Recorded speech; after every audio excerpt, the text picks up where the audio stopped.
This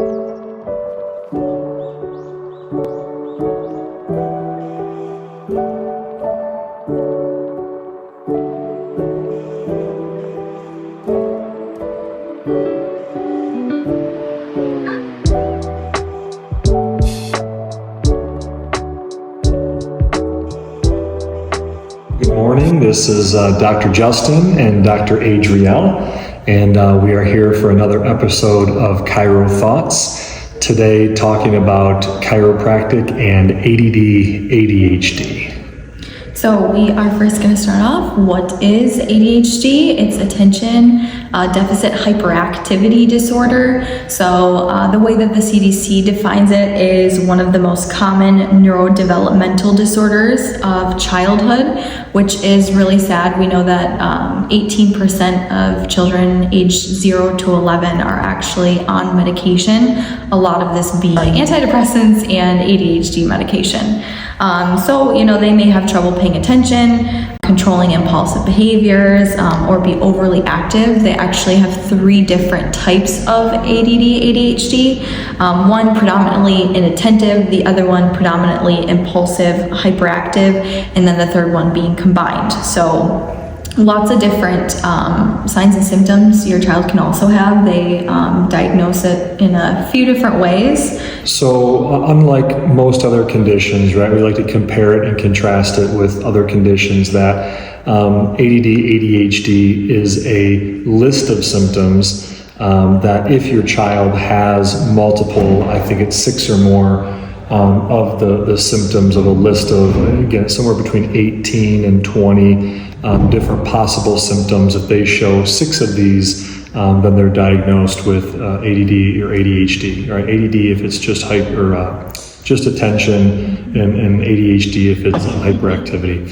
The funny thing I always think is funny is strange about that, right? Is that two different children can have 2 totally different symptoms, but yet get diagnosed with the same condition. And so we don't see that in lots of other conditions, right? If I have heart disease, I have to have evidence of something wrong, physically wrong with my heart. If I have high blood pressure, the pressure has to be elevated. If I have cancer diagnosis, there has to be evidence of this cancer. But in ADD, there isn't one specific thing we're looking for. We're looking for a list of symptoms. So one of my children could potentially have 6 symptoms that are all hyperactive, and they're completely different than the other child who may have more attention deficit issues, and they're both considered the exact same diagnosis. And to me, it's one of the shortcomings of the condition, knowing that it is man-made, that obviously kids have hyperactivity, obviously kids have the inability to pay attention at certain times, but that we can say, well, it's 6, right? Why is it not 5 or 4 or 7 or 9? And so how are we getting kids to fit into this mold based on what the medical system has deemed as normal or abnormal? So we hear quite frequently parents say, well, when I was a kid, I had all those symptoms, or I had 6 of those symptoms. Or if you look at most kids, especially boys, not that it doesn't affect girls, but that almost all of them can fit into some 6 of those symptoms. So to me, that's one of the big issues that we see, is that we can now apply drug therapy if they have these 6 things, and yes, obviously teachers report that there can be improvement and parents improvement. That if we can decrease the stimulation of the nervous system, we can see some improvement. But ultimately, is that what we want, and is that what's causing the problem? For sure. Right? Getting to the cause of that is a huge thing. This is multifaceted, and it's, it could be a host of different things. And also, what is, where's the line of what is normal, what's not normal? Like you said, it's interesting how they diagnose it. There's a ton of people that could qualify for this. So, things that are overdiagnosed, I think, are, overprescribed, and that's not really getting to the root cause of, is this child's diet proper? Is that high sugar spike in the morning what's causing them to not be able to pay attention in school? Is it because they're on electronics way too often, and that stimulus from the screen and just constantly being entertained, is that what's creating this? So a lot of different things that could be going on for sure. Yeah. So research kind of talks about what parts of the brain are involved in this, and that's how we know chiropractic can help, because it talks a lot about prefrontal cortex. It talks about hormones. It also talks about the parietal cortex. There was a recent a study in 2019 that showed the dorsal region of the posterior infratemporal cortices. So lots of different things going on. It affects multiple parts of the brain. They can't really pinpoint exactly, associate, this part of the brain directly correlates with ADHD. Just like how you said, there's a marker of high blood pressure. You can diagnose high blood pressure. You know exactly what it is, what you can do to solve it. With ADHD, it's a lot more complex than that. But our answer for you guys today is, how can chiropractic help with ADHD? So we'll give you some tips and tricks about that, break some things down, and go from there. Yeah, I think bottom line is people are confused and people don't know what to do because there isn't a lot of great information, right? That the medical system says, well, they can have these symptoms or they can have these symptoms. We don't really know where it comes from, which part of the brain. Like most neurological diagnoses, there's a whole lot about the brain and neurology that we don't understand. And the more I read and study neurology, even the neurologists are saying we don't fully understand. Mm-hmm. So from a chiropractic standpoint, what practical applications can we offer to mom or dad or that are struggling with their child? I think number one, it always starts at trying to define ultimately where health comes from, right? So we talk a lot about that in chiropractic and in our practice. It's if we want the brain to do something it's not, or we want the body to do something that it's not, or resume more back towards normal function. Drug therapy isn't necessarily going to solve that problem, right? Does the drug get our body to function better, right? And the answer is no, not necessarily, right? It can change a symptom, it can, right? Change chemistry, but it's not getting you to optimal health. Sure, you can drink booze and that can depress the nervous system, and so it changes how you feel and how you function at that moment in time, but it's not solving the issue. And so I think, from a chiropractic standpoint, we talk about the differences in the stimulatory nervous system called the sympathetic nervous system, and then the rest and recovery division called the parasympathetic system. In almost all conditions are an imbalance between those two systems. So the chiropractic adjustment also is a balancing of those systems. So if you think about the analogy that we use of running away from a bear, right, or the saber-toothed tiger, right, if you are running away and you're scared, your body produces adrenaline. The adrenaline speeds your heart rate. Adrenaline speeds your breathing rate. It dilates your eyes. It actually shuts down function of the digestive system because you don't need to digest food when you're running from a bear. Yeah. It actually depresses immune function because you don't need to fight viruses if you need to run away from a bear.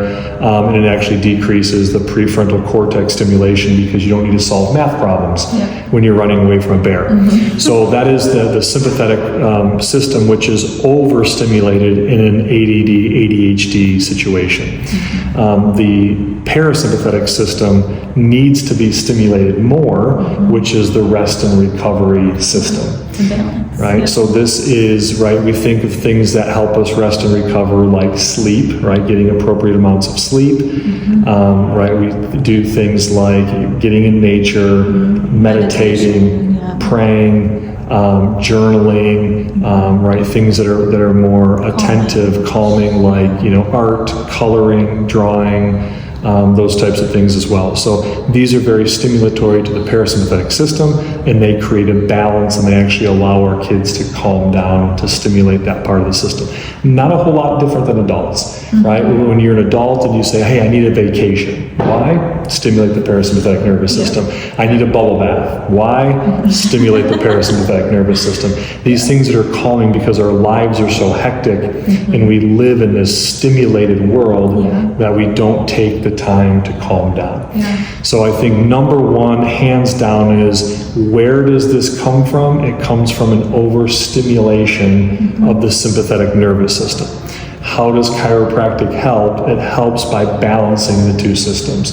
The chiropractic adjustment, especially to the upper neck, C1 and C2, has direct dural connections into the brainstem, part of the brainstem, the hypothalamus, and the parasympathetic nerves, so the cranial nerves, especially the vagus nerve. So by receiving an upper neck adjustment, we can stimulate the parasympathetic system and have a very calming effect on the child and on the function of the brain overall. So I think that's where we focus on the chiropractic, and then there's other strategies that you mentioned with diet and with lifestyle modifications that become huge. Yeah, for sure. Yeah, that meditation, being creative, taking away the iPad sometimes from the kids, or allowing them to be creative, like playing the piano, or just like go outside, run a few laps, like let out some of that energy. And you don't constantly need to be entertained. I know when I was little, it was go play out in the yard, go jump on the trampoline, go swimming if it was the summertime. Like, kids need to expend that energy and be creative. And I think it's super helpful I think if we look at all the things that we do wrong in our culture, you start to see, okay, this is becoming a problem, right? But you look at kids are getting iPhones at a super young age. They're playing video games nonstop, right? They're constantly bombarded with stimulation, right? They're eating way too much sugar, overstimulation. They're not exercising, right? Kids in exercise and sports, participation is way down.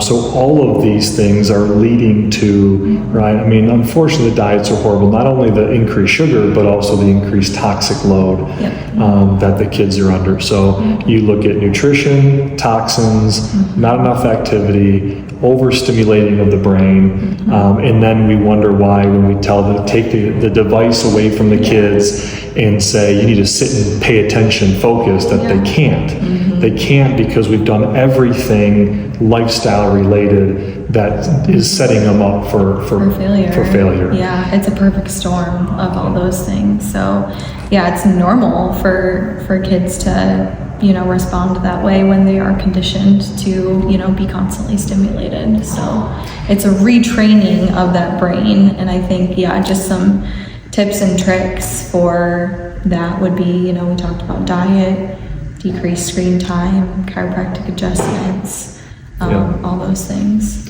Yeah, so in our practice, what we want to see is you bring your child in, we do an evaluation, and we do some testing to see, is the parasympathetic nervous system being stimulated like it should be? And again, that usually results in the upper neck adjustment. And so, right, there's a system and a process there to make sure that, or to ensure that the neck, the bones of the neck are appropriately aligned so the parasympathetic nervous system is functioning. And then it is, strategizing with the parent to say, what can we do, right? Can we change breakfast? Can we minimize the screen time? So we can do things by omission, right? Take some of those stimulatory things away, but then also start adding in and having strategies to add in more rest and recovery into the body. And so it always starts, the foundation always starts with making sure the body is functioning appropriately. That's where the adjustment comes in. And then we start building on that with those lifestyles. So it's we see it work. Yeah, we see it work. We every see it day, all day. And and like I always mention, baby nervous systems, little kid nervous systems are just as important as adult nervous systems. I know a lot of people think chiropractic care is just for pain, and that's only 7% of what we do. Yeah. Fraction of what we do. And the funny thing is all the stimulatory things that we deal with, we say almost all conditions and diseases are an imbalance between the sympathetics and the parasympathetics. But all the things that we see as adults are just a continuation of these same issues that we're talking about with ADD and ADHD, right?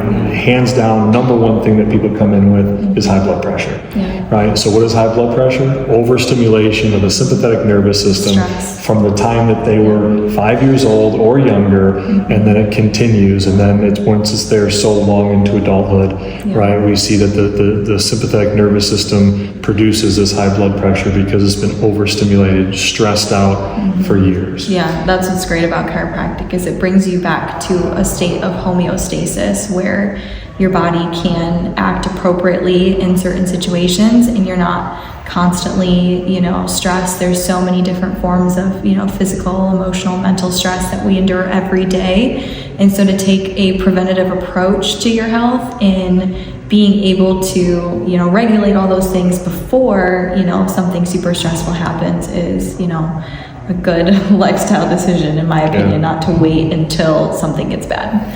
So. And why, right, we see that the kids who do receive the chiropractic adjustment as babies at 5, 6 years old, number one, they don't develop the ADDs and ADHDs because they have an influence in the nervous system that's very calming and in resetting. But then they also don't develop the issues that the adults develop, right? They don't have the high blood pressure, they don't have the high cholesterol, right? They don't have the same issues as adults, and it's preventative in nature as much as it is, much as it can help resolve the symptoms at that time, maybe for ADD. So. Yeah, for sure. All right. Alrighty. Any last thoughts?